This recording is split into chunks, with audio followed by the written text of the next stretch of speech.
അങ്ങനത്തെ ഒരു പെരുന്നാൾ ദിവസം കൂടി വന്നേക്കാണ്. പക്ഷേ ഈ പെരുന്നാൾ കുറച്ച് ഡിഫറെൻ്റ് ആണ്. ഞാൻ ഒറ്റയ്ക്കുള്ള എൻ്റെ ആദ്യത്തെ പെരുന്നാളാണ് കേട്ടോ ഇത്. നാട്ടിൽ പോകുന്നില്ല എന്ന് തീരുമാനിച്ചപ്പോൾ തന്നെ ഇത് വളരെ നോർമലായിട്ടുള്ളൊരു പെരുന്നാളാകും എന്നായിരുന്നു എൻ്റെ ഒരു ഇത്. കാരണം ഒരു ഉച്ചയൊക്കെ ആകുമ്പോൾ എണീക്കുന്നു, പിന്നെ എന്തെങ്കിലുമൊക്കെ കഴിക്കുന്നു, കിടന്നുറങ്ങുന്നു, ഇതൊക്കെയായിരുന്നു എൻ്റെ പ്ലാൻ.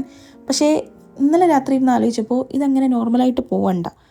നമുക്ക് പെരുന്നാൾ ദിവസമല്ലേ, വീട്ടിലാകുമ്പോൾ നമുക്ക് എന്തെങ്കിലുമൊക്കെ സ്പെഷ്യൽ ഉണ്ടാവുമല്ലോ. സോ ഒറ്റയ്ക്കാണെന്ന് വിചാരിച്ചാൽ അതൊന്നും ഒരു കുറവും വരുത്തണ്ട. നമുക്ക് ഈ പെരുന്നാളും കുറച്ച് ഡിഫറെൻ്റ് ആക്കാമെന്ന് കരുതി ഞാൻ രാവിലെ റെഡിയായി ഇറങ്ങിയതാണ്. പക്ഷേ എൻ്റെ പ്ലാൻ എല്ലാം തെറ്റി. പെരുന്നാളായതുകൊണ്ട് ബസ് ഉണ്ടാവില്ല. സോ ഞാൻ 3 കിലോമീറ്റർ നടന്നിട്ടാണ് കളമശ്ശേരി മെട്രോ സ്റ്റേഷൻ വരെ എത്തിയത്. ഇനി ഇവിടെ നേരെ നമ്മൾ ലുലുവിലേക്ക് പോവാണ്. അവിടെ എത്തിയിട്ട് ബാക്കി പ്ലാനൊക്കെ ഉണ്ടാക്കാം എന്നായിരുന്നു എൻ്റെ പ്ലാൻ. സോ അവിടെ എത്തിയപ്പോൾ തന്നെ ആദ്യം എനിക്ക് മനസ്സിൽ വന്നത് ഒരു പടം പോയി കാണാം. ഒരു പടം കാണുമ്പോൾ തന്നെ നമുക്ക് ആ ഒരു ദിവസം എന്തെങ്കിലുമൊക്കെ ചെയ്തൊരു ഫീൽ കിട്ടുമല്ലോ. സോ ഞാൻ അതിരടിക്ക് പോയി ടിക്കറ്റ് എടുത്തു. അത് കഴിഞ്ഞതേ ഹൈപ്പറിൽ വന്നേക്കാണ്. അവിടെ എന്താ കണ്ടതെന്ന് കണ്ടേ.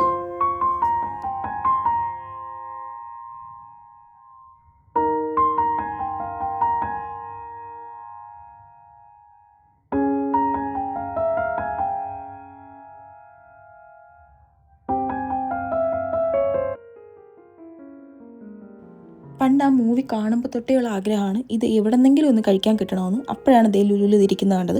സോ ഒന്നും നോക്കിയില്ല, അതൊരു പീസ് വാങ്ങി. പിന്നെ ഹൈദരാബാദി ചിക്കൻ ബിരിയാണി, പിന്നെ ഒരു സാലഡ് ബോക്സ് എടുത്തിട്ടുണ്ടായിരുന്നു. അത് പോയി ഫുഡ് കോർട്ടിൽ ഇരുന്ന് കഴിച്ചിട്ട് നമ്മൾ നേരെ പടത്തിന് കയറാൻ പോവുകയാണ്. 3:30ക്കാണ് ഷോ സ്റ്റാർട്ട് ചെയ്യുന്നത്. പക്ഷേ ഞാൻ 3:15 പോയി അവിടെ ഇരിക്കുകയാണ്, എന്തിനാണെന്ന് അറിയത്തില്ല. അത് കഴിഞ്ഞ് പടം സ്റ്റാർട്ട് ചെയ്തു. പടത്തിനെ പറ്റി പറയുകയാണെങ്കിൽ നമുക്ക് കുറേ ചിരിക്കാം. ശരിക്കും പറഞ്ഞാൽ എനിക്ക് അതായിരുന്നു വേണ്ടിയിരുന്നത്. എനിക്കൊരു 2-2.5 മണിക്കൂർ ഒന്നും ആലോചിക്കാണ്ട് കുറേ ചിരിക്കണമായിരുന്നു. അത് നന്നായിട്ട് നടന്നിട്ടുണ്ട്, അത്രയും മതി. അങ്ങനെ പടമൊക്കെ കഴിഞ്ഞ് ഇനി നമ്മൾ നേരെ തിരിച്ച് റൂമിലേക്ക് പോവാണ്. ഒരു പെരുന്നാൾ ദിവസം ഒറ്റയ്ക്ക് നന്നായി സ്പെൻഡ് ചെയ്ത സന്തോഷത്തോടെയാണ് കേട്ടോ ഞാൻ തിരിച്ചു പോകുന്നത്. നമ്മൾ വിചാരിക്കും നമുക്ക് ഒറ്റയ്ക്കൊന്നും പറ്റത്തില്ല എന്ന്. ഒറ്റയ്ക്ക് നമുക്കെല്ലാം പറ്റും. ഒറ്റയ്ക്ക് നമുക്ക് എല്ലാ ആഘോഷങ്ങളും ആഘോഷിക്കാനും പറ്റും. പക്ഷേ നമ്മളൊന്ന് ഇറങ്ങിത്തിരിക്കണം, അത്രേ ഉള്ളൂ. ആദ്യത്തെ ഒരു സ്റ്റാർട്ടിങ് ട്രബിൾ, ബാക്കിയെല്ലാം സെറ്റായിക്കോളും.